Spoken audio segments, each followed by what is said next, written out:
Nuk e plotësuar asnjëherë diva, nuk di si të regjistrohesh për të dorëzuar deklaratën, ndiq videon për të mësuar se si regjistrohesh për herë të parë si deklarues.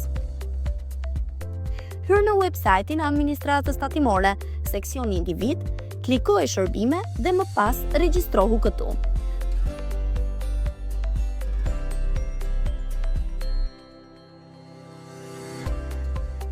Plotësoni të dhënat tuaja sipas regjistrit të gjendjes civile, në mënyrë që regjistrimi të përfundojë me sukses.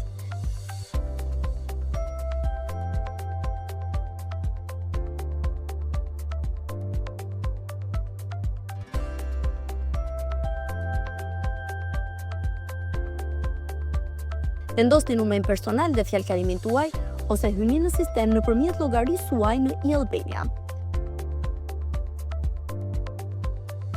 Në menun deklarata, klikoni rubrikën Tatimi mbi të ardhurat personale.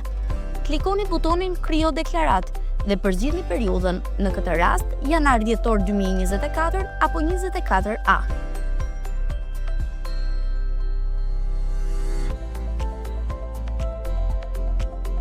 Pas krijimit me sukses të deklaratës, në seksionin A, plotësoni fushat e detyrueshme të shenjuara me yll.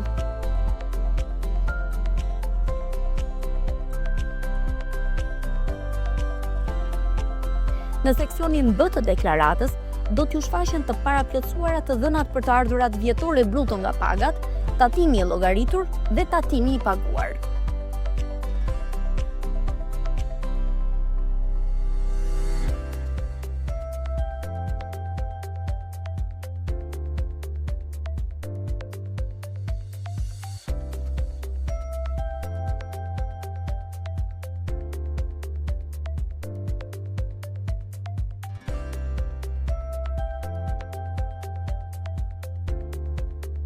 Llojet e tjera të ardhurave bruto të realizuara brenda dhe jashtë Republikës së Shqipërisë duhet t'i plotësoni manualisht bashkë me tatimin e llogaritur si dhe vlerën e tatimit të paguar.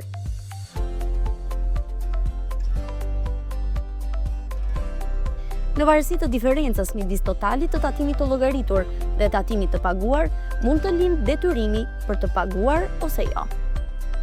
Kujdes! Nëse keni realizuar të ardhura vjetore më shumë se 50.000 lekë, për të cilat nuk është mbajtur apo paguar tatimi në burim, ju duhet i deklaroni ato në Diva 2024 dhe të paguani tatimin për katës. Të ardhurat të tilla mund të jenë të ardhurat nga qyradhënia midis individëve, nga qyraja ditore apo nga platformat Booking, Airbnb e të tjerë. Të ardhurat nga shërbime të ndryshme të ofruara në platforma online apo të ardhurat nga shitja e aksioneve. Pasi të plotësohen të gjitha vlerat e sakta, klikoni butonin Dorëzo. Nëse pas dorëzimit të deklaratës keni detyrim për të paguar, printoni urdhër pagesën pas 24 orëve nga dorëzimi i saj.